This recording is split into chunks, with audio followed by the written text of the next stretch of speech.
Hey everyone, it's Josh with Cardinal Offroad, and today we're going to be installing new body mounts, bushings on the Jeep TJ. So let's go ahead and open the box and see what all we got.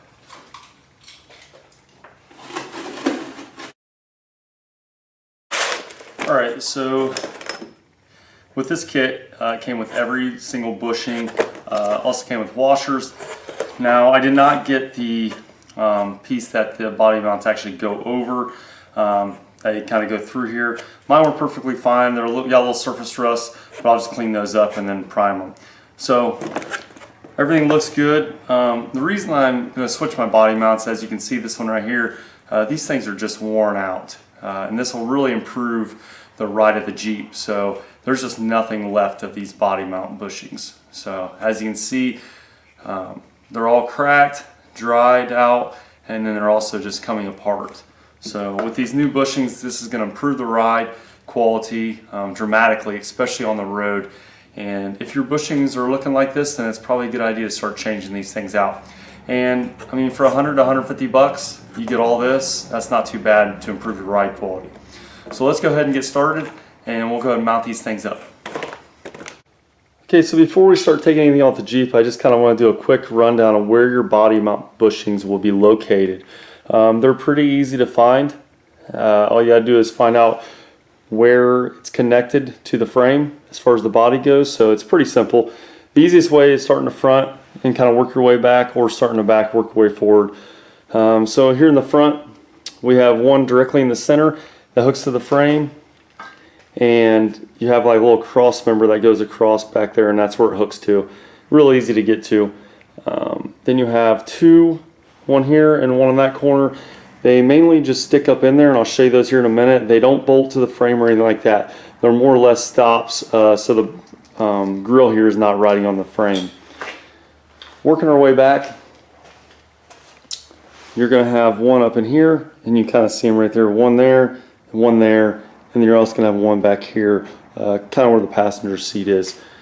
So those are all the body mounts, and these three here and this one are exact same on the other side, so it's pretty simple to find all those body mounts. I can give you a closer look at those right there. Now these aren't going to be the body mount that you are running right now. These are undercover fabs, so they might look a little bit different, but it's still the same concept.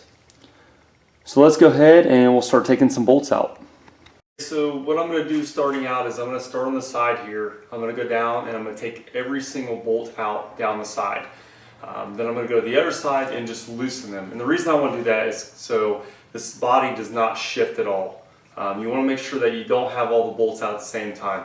More than likely it's not going to shift on you, but just to be safe, it doesn't hurt to leave them in. So I'm going to go and start back here. Now I'm going to have no trouble getting my bolts out because I've had them out. I've already replaced them. If you haven't replaced yours, it's probably best to do so. A bolt's not that expensive, and down the road it's going to make it a lot easier to move these in and out. So what will happen is these things will actually go up in the body, and that's one of the biggest areas that a TJ rust besides the skid plate. So when you take these out, you want to obviously examine your body mount itself, and also where it's going up in the body. So especially on these side panels, that's a very known place for Jeeps to rust. So we're going to go ahead and remove these bolts and see what we got.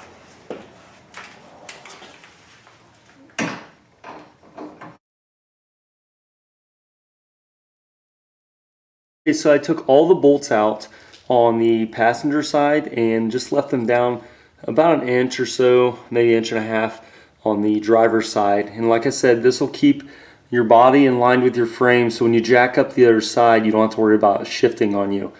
Now I also took the front one out as well, and now we can go ahead and start replacing the body mount bushings. Okay, so now that we have all our bolts out on the passenger side, our bolts are loose on the driver's side, we're going to go ahead and jack the body up off the frame. Now, what you want to do, especially if you don't have both sides like I do, to where this is all 3/16, so it's not going to cave in as easy as a regular TJ body will. What you want to do is put a 2x4 or something up there to kind of take the load off of the one spot. So what you don't want to do is put a board up here like this and then try jacking it up. What could happen is you could actually crush the body right here. So just be careful of that.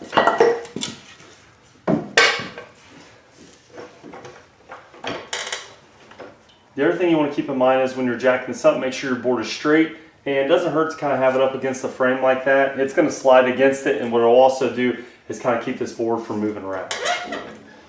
Now as you're jacking up, the frame will start to come up because what's actually happening is you're taking weight off the Jeep.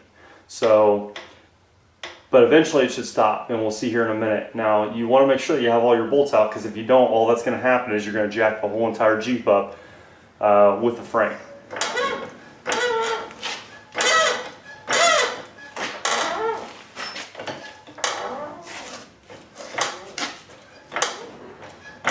Okay, now you can notice it's going to start to separate.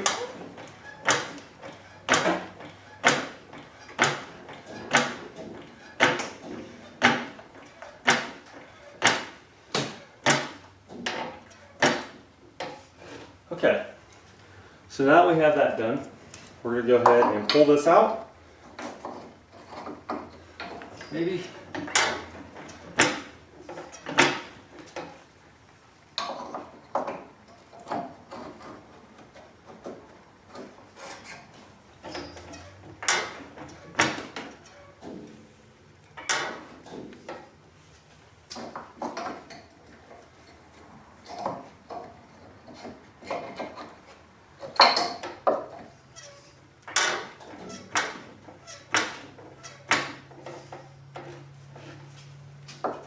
Okay.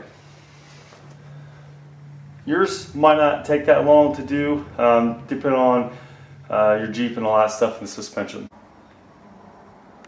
My Jeep's first flex since I put the 1-tons on it. Semi-flex.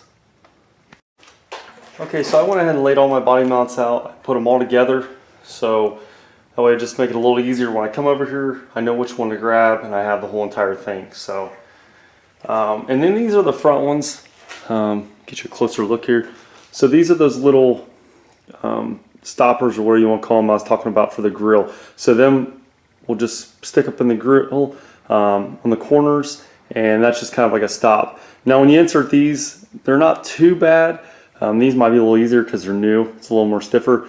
But what helps is if you put a little soap or something around there, and it'll just, and then kind of twist it when you're going in, and make it a lot easier. Sometimes those can be kind of a pain, especially the old ones. So I went ahead, here's my other old one, and you just kind of see it's just cracking, and I mean everything's just so hard. There's no give whatsoever. So I'm going to take that off. I'm going to take my new one. This is the metal I was talking about. Now these don't look too bad. I cleaned them up before and actually put some primer on them. So they're good to go. Now if yours are rusted, you can actually buy the kit to replace this whole entire thing. So we're going to go ahead and insert that into there, just like so, and then we'll pop this back in above the body mount. Okay, so we have our body mount bushing assembled. We're going to go ahead and place the top piece in there. Now it might not go in as well as the last one because this is newer. So what we can do is we'll get it straight as possible, and then we're going to slowly drop the body down on top of it. And what that'll do is just kind of push that in there. Now we want to do this slow. We don't want to drop the body real fast because then we can kind of break something.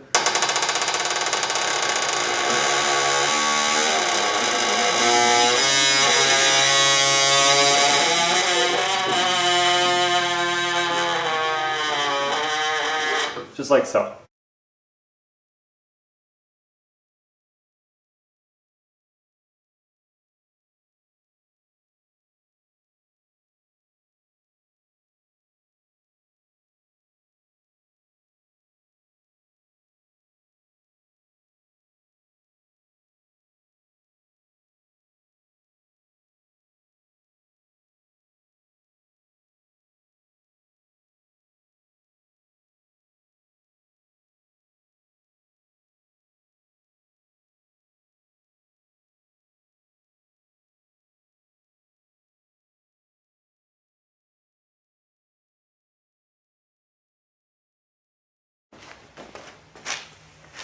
Okay, now that I have all my upper bushings in place, I want to go around, a couple of them I've already done to kind of keep the body in place, but I want to go around and finish putting my bolt on, my washer on, and my lower bushing on, all around the Jeep. Very simple, washer slider with a bolt. And what this does, it's kind of reinforces this. So if you have a small washer, what it's going to do is just kind of push through this bushing. So they send you a nice big flat washer to kind of distribute the load around. And if we did everything correctly and we left our bolts in, these should go in pretty easy. Now if you're not replacing your bolts and you're using your old ones, it's not a bad idea to spray some penetration fluid on them, and then maybe like a wire brush just kind of clean some of the rust off. Now I'm going to go ahead and snug these up in my impact, but when I'm completely done, I'll go around and I'll torque them to spec. Okay, so I went ahead and went around and torqued everything to 35 foot-pounds. Now, if you don't have a torque wrench, you can usually rent these at AutoZone or Advanced Auto. But it's a good tool to have because you're probably using it on a lot of projects that you're going to do in the future. So this is definitely a good upgrade to do, whether you're doing a lot of off-roading or just for your daily driver. You're going to notice a big difference, especially in a lot of the little bumps and stuff that you're feeling. A lot of that stuff will go away with some new body mount bushings. So for 100 to 150 bucks, you can't go wrong. And this is something you can do in your garage, in about an hour. So remember, just take your time. Make sure you're jacking your body up. Pay attention to stuff. Make sure there's wires and stuff. Nothing's getting in the way, and you should be okay. Don't forget to subscribe. Hit the thumbs up. Check out the other videos we got. Make sure you're following my Jeep TJ build that I've done a one-ton swap and coilovers on. And check out the other videos to come. Thanks for watching.